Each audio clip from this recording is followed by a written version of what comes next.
이런 까닭으로, 이런 전차로는 까닭으로 어리석은 백성이 이르고자 할 바가 있어도. 자, 이 부분 선생님이 해석한 거 잘 들어보세요. 자, 이르고자 할 바가 있어도. 형태소 분석 한번 해볼게요. 자, 이르고자 할 바가 있어도. 자, 할 바, 이루고자 할 바. 그 다음에 여기 있는 이. 선생님이 어떻게 읽었냐면 가로 읽었거든요. 자, 그럼 현대국어에서 이나 가. 우리는 그런 애를 뭐라고 부르냐면 주격조사라고 부르죠. 그래서 지금은 주격조사를 쓸 때 우리가 이나 가의 형태를 사용을 하지만 이 시기에는 주격조사의 형태가 이렇게 모음 이 요거의 모습이었다라는 거. 그걸 하나 기억을 해주시면 되고요. 자, 그 다음에 이르고자 할 바가 있어도 해서 요 부분.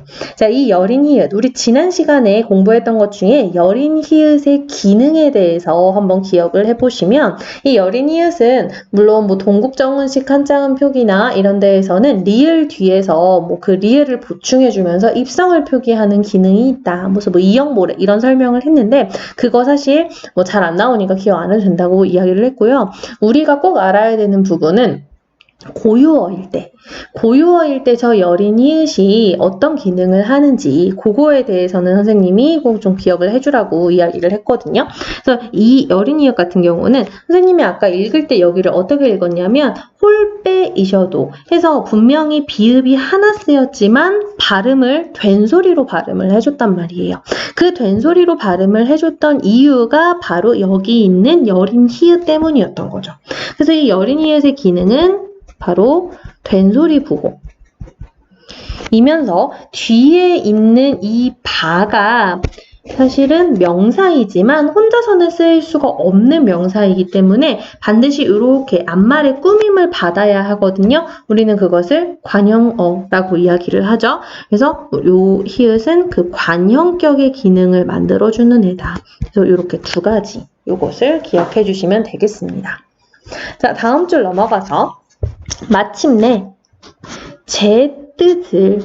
마침내 자신의 뜻을, 자, 요 부분 형태소 분석해 볼게요. 자, 마침내 자신의 뜻을, 자, 요렇게 형태소 분석할 수 있겠네요. 자, 여기에서 우리가 기억해야 되는 부분 두 가지입니다. 자, 첫 번째 이 부분. 자, 지금 우리 현대국어에서는 이렇게 자음이 서로 다른 자음이 올 수 있는 위치는 받침밖에 없어요. 그래서 겹받침을 사용을 하고 있기는 한데 얘처럼 이렇게 초성 위치의 자음이 막 무더기로 다른 애들이 오지는 않거든요. 근데 이 시기에는 이게 가능했다라는 거죠. 그래서 우리는 이런 애들의 이름을 뭐라고 부르냐면 어두자음군. 말의 머리에 자음에 무리가 온다. 이거였어요. 그래서 요거 하나 기억을 해주시면 되겠고. 자, 그리고 또 하나 뒤에 붙어 있는 게 지금 을인데요. 우리가 쓸 때는 분명히 을 이렇게 썼지만 지금도 그렇게 쓰고 있죠. 뜻을 이렇게 쓰죠. 근데 이 당시에는 표기를 한번 보세요. 뜻을. 자, 여기에 있던 요 디귿이 어디로 올라갔다? 위로 올라갔네? 그래서 마치 발음 나는 대로 이렇게 이어서 쓰고 있어요. 우리 그래서 이걸 뭐라고 이야기를 한다? 이어적기의 방식이다 라고 이야기를 했죠. 그래서 이어적기 다른 말로는 연철이라고 한다. 지난 시간에 같이 공부해봤습니다. 그래서 이렇게 두 가지 기억을 해주시면 되겠고, 자, 그 다음 넘어가서 자, 자신의 뜻을 실어는 능히라는 뜻이에요. 능히 쉽게 펴지 못할 놈이 하니라. 자, 자신의 뜻을 쉽게 펴지 못하는 놈이, 자, 이때 이 놈이는 놈 플러스 인데 우리 지금은 놈이라고 할 때 남자의 비속어 정도로 사용을 하잖아요. 근데 이때는 그냥 보통 사람을 다 놈이라고 불렀어요. 그래서 욕이 아니라는 거. 그래서 그리고 이어적기 했다라는 거 보이시죠? 자, 그러한 사람이 많으니라. 이때 하다는 많다라는 뜻입니다. 자, 내 이를 위하여. 자, 내가 이들을 위해서, 이 어리석은 백성들을 위해서 어여삐 너겨. 자, 어여삐. 지금은 어여삐가 예쁘다의 뜻이지만 이 당시는 가엾게, 불쌍하게 이런 뜻이었죠.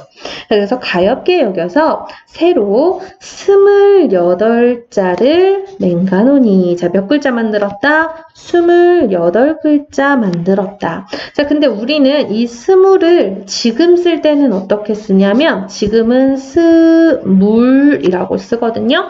근데 이때는 스물이라고 썼네. 자, 지금 차이 나는 게 어느 부분? 모음 부분에서 차이가 나네요. 자, 이 현상은 왜 일어나게 된 거냐면 이 시대에는 없었던 현상인데요. 현대국어로 오면서 모음이 자꾸 입술이 동그랗게 이렇게 변하는 모음으로 바뀌기 시작을 합니다. 우리는 그걸 뭐라고 이야기를 하냐면 원순 모음화라고 이야기를 하거든요. 말 그대로 원순, 입술이 동그랗게 원을 그리는 모음으로 변하기 시작했다라는 겁니다. 그래서 이 당시에는 원순모음화가 일어나지 않은 형태고 현대국어로 오면서 원순모음화 일어나게 된 거예요. 그래서 원순모음화는 현대국어에서 찾아볼 수 있는 현상이라는 거 하나 기억을 해주시면 좋을 것 같습니다.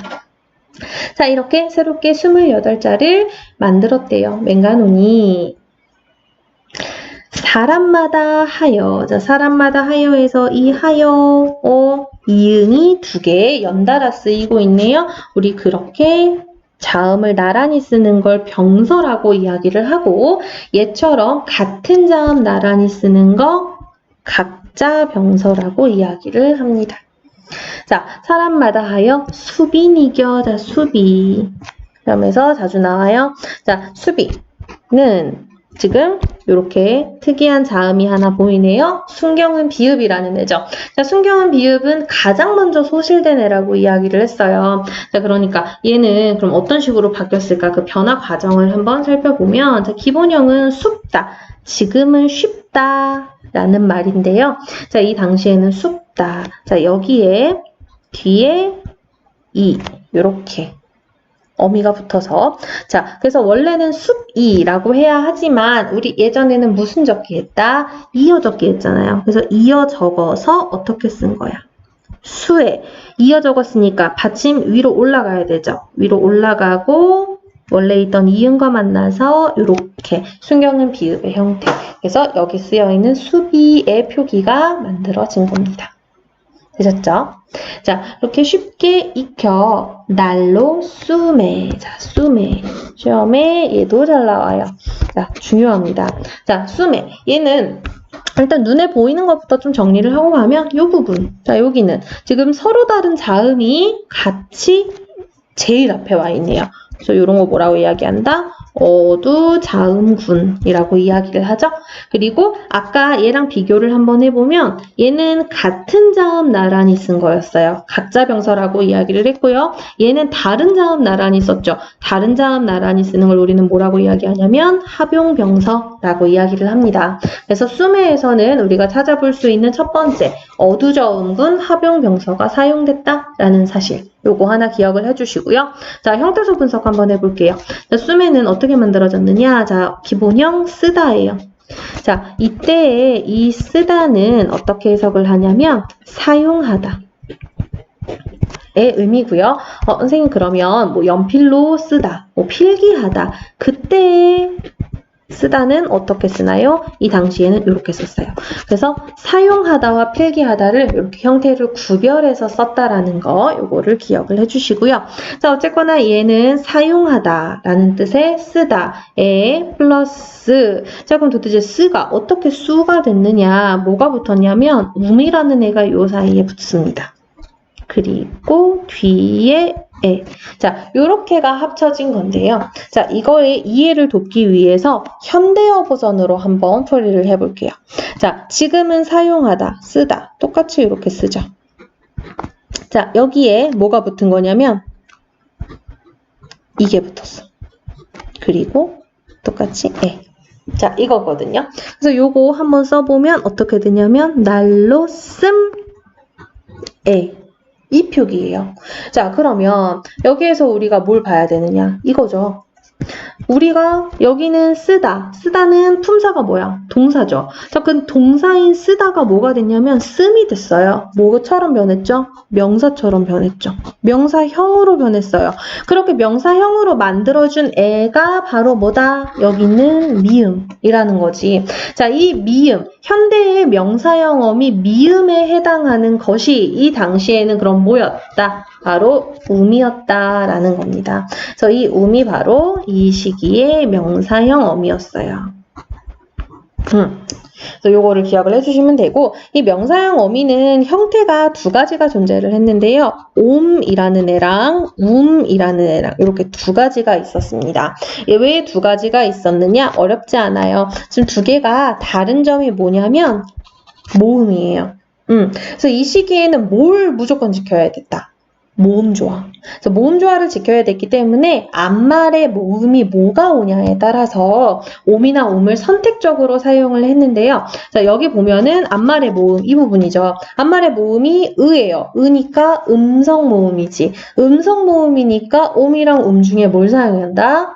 똑같이 음성인 음을 사용한다라는 겁니다. 이렇게 해서 모음조화 지켰고 명사형 어미 사용했고 쓸 때 어떻게 썼다? 쓰음에가 아니라 수매 해서 이었었다. 그래서 이어적기. 요렇게까지. 그래서 수매에는 네 가지 기억하셔야 돼요. 첫 번째, 어두자음군 합용명서 사용했다라는 거. 그 다음에 두 번째, 명사형 어미 사용했다라는 거. 그리고 세 번째, 모음조화 지켰다라는 거. 네 번째, 이어적기 했다라는 거. 이렇게까지 네 가지 기억을 해주셔야 돼요. 그래서 굉장히 많은 문법 현상을 담고 있기 때문에 수매 굉장히 중요합니다. 자, 마지막 줄이네요. 편안히 하고자 할 따름이니라. 자, 편안하게 하고자 할 따름이니라. 자, 따름이니라. 이 부분에서도 눈치챘죠? 이어적기 쓰였어요. 사실 이 세종어제 훈민정음에서는 다 이어적기밖에 없어요. 우리가 그 끊어적기가 발생한 거는 16세기부터 부분적으로 나타나기 시작을 한 거기 때문에 15세기 문헌인 세종어제 훈민정음에서는 이어적기만 쓰였다라는 거 기억을 해주시면 됩니다. 자, 이렇게 해서 세종어제 훈민정음 본문 한번 싹 살펴봤어요. 네, 자, 고생하셨고요. 복습 꼼꼼하게 하면서 과제 정리 잘 하시고 우리는 과제 검사하는 날에 같이 한번 다시 확인해